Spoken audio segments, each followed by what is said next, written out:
The Squier Affinity Telecaster and the Harley Benton TE20 are both very interesting options on a budget to get into the world of Telecasters. In this video we are comparing them, so in the end you can make the right buying decision for you.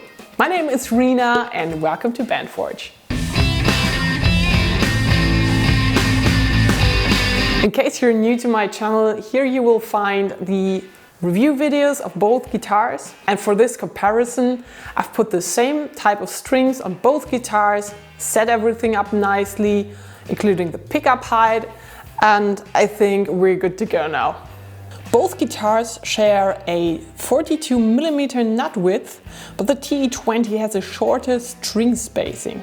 On top of that, the TE20 has an exotic fretboard radius of 13.8 inches. At the 12th fret, the TE20's neck is also wider, which results in a greater distance between the outer strings and the fretboard's edges. Something odd is that both guitars are off in terms of the scale. While the TE20 is 1mm longer than claimed in the specs, the Affinity is 1mm shorter than specified. This makes the Harley Benton even harder on the fingers than a Fender guitar. Also, in contrast, the Affinity is a bit softer on your fingers, so this might be something to consider. Also, the TE20 has a shorter distance between the bridge and the bridge pickup, which leads to a thinner sound with more articulated highs. Opposed to the Affinity string-through body construction, it comes with a top-loader bridge. The TE20's body contour differs quite a bit from the Affinity, especially here, and also the pickguard and also the control plate are not really compatible to Fender parts. This could be important if you want to mod this guitar. The pickups are interchangeable without any problem though. By the way, if you appreciate really thorough spec checks like these, I'd be glad if you'd leave me a thumbs up. Thank you. The Affinity's poplar body is a bit thinner than Fender specs, and this leads to an overall lighter guitar in comparison to the TE20, which is a basswood body. The Affinity's belly cut is a nice feature too, which reduces weight even more. Here's a quick side-by-side comparison of the two beautiful colors.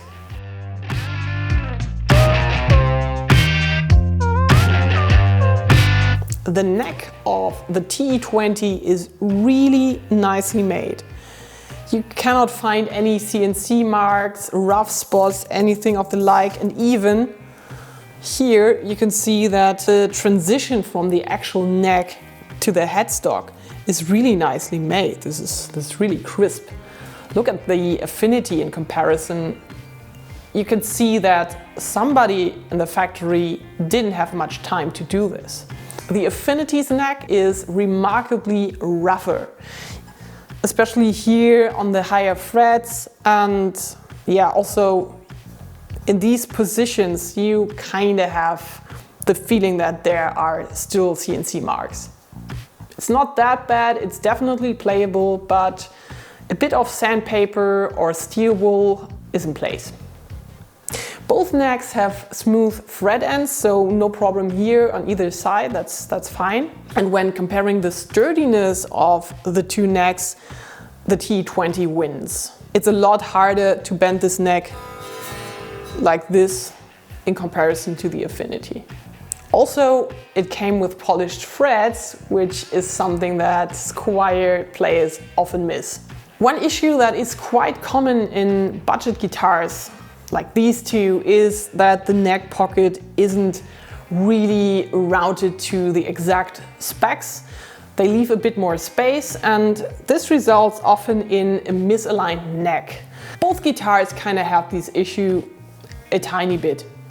You can see it here on the TE20, but this is something that can be fixed quite easily with these screws.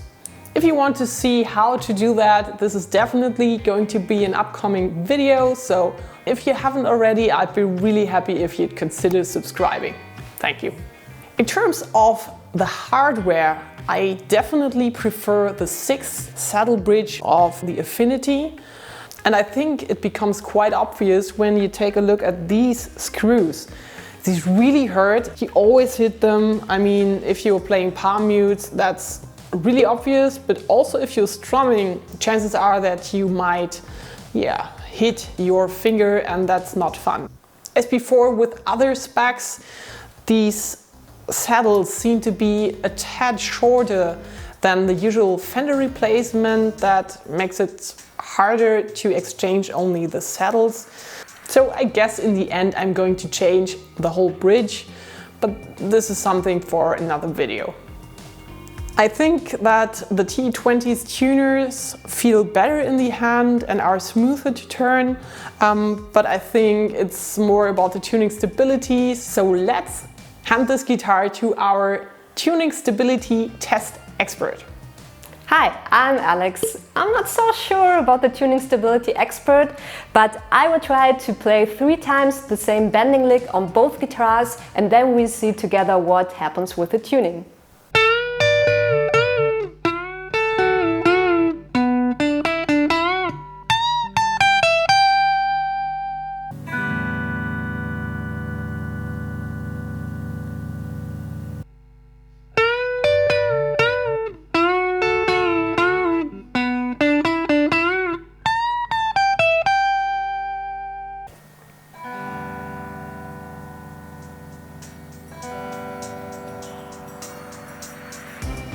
As you can see on the tuner, both guitars passed the test, so my job is done.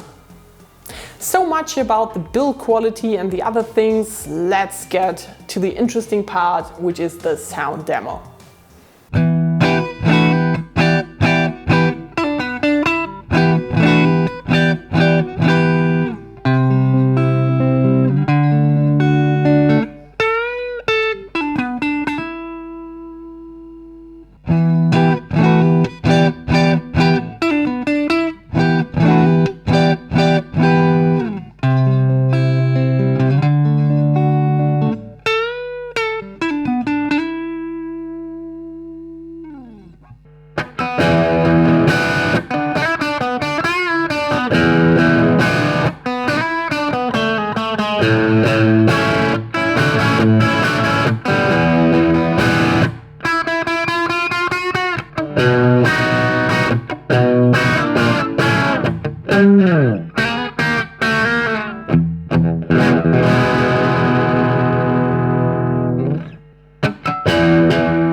What do you think? Which one did you like better?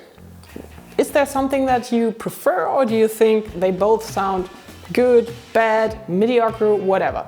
Please be so kind and let me know in the comments below.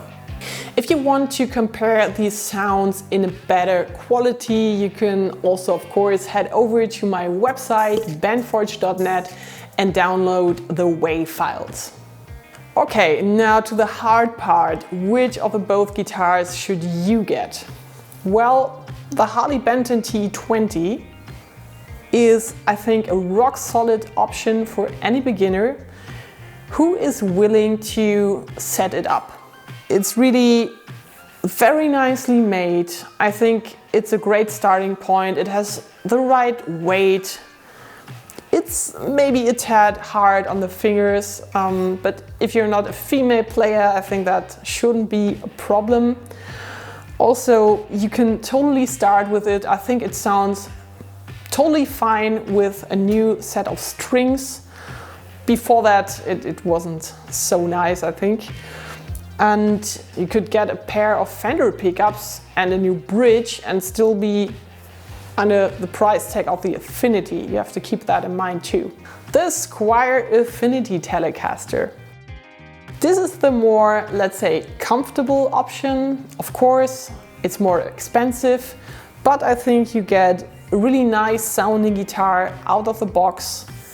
The setup was good on all 3 copies which I had received, which leads us to the main problem with this.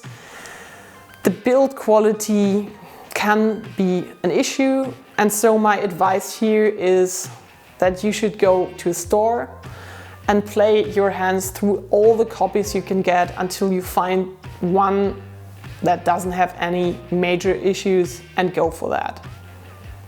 In terms of modding, it's also great because all these parts are Fender compatible, so you don't have to start sanding down pickguards or anything the likes if you want to change the look or anything else. As a last note for any female beginners out there looking for a guitar, please don't get the Harley Benton, because as a female beginner it will kill your fingers. Don't do that. The Affinity is clearly the better option, and if that's still too much pressure on your fingers, change to 8-gauge strings. In case you're wondering which guitar I prefer, I have to say that it's definitely the Affinity.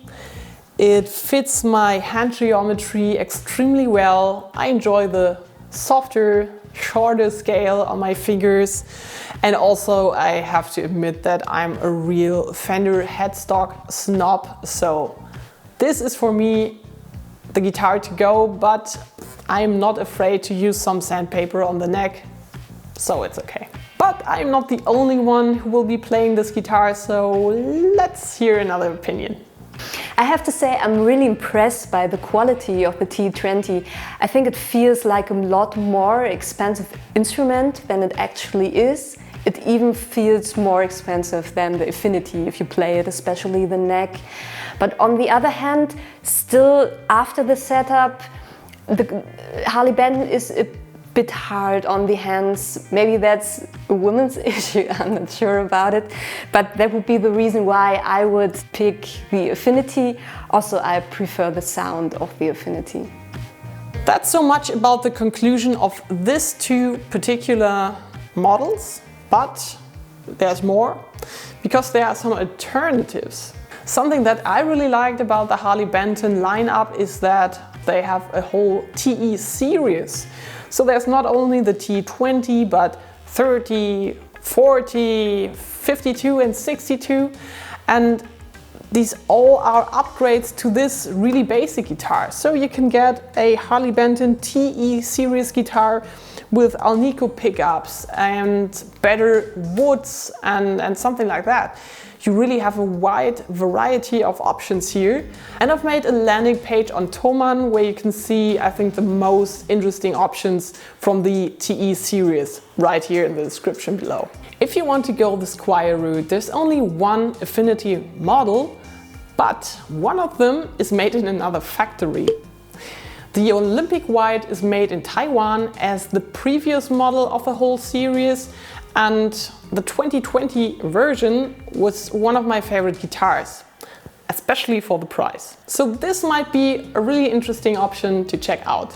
The next step up from the Affinities would be the Classic Vibe series, but these are double the price of the Affinities. So we're talking 400 buckish. But if you want to have a look, there's also links in the description below. All right, I think that's it for today. I really hope you liked the comparison. If you have any questions, you can of course always come back to me and write me a comment or get in touch with me over my website. See you next week. Bye!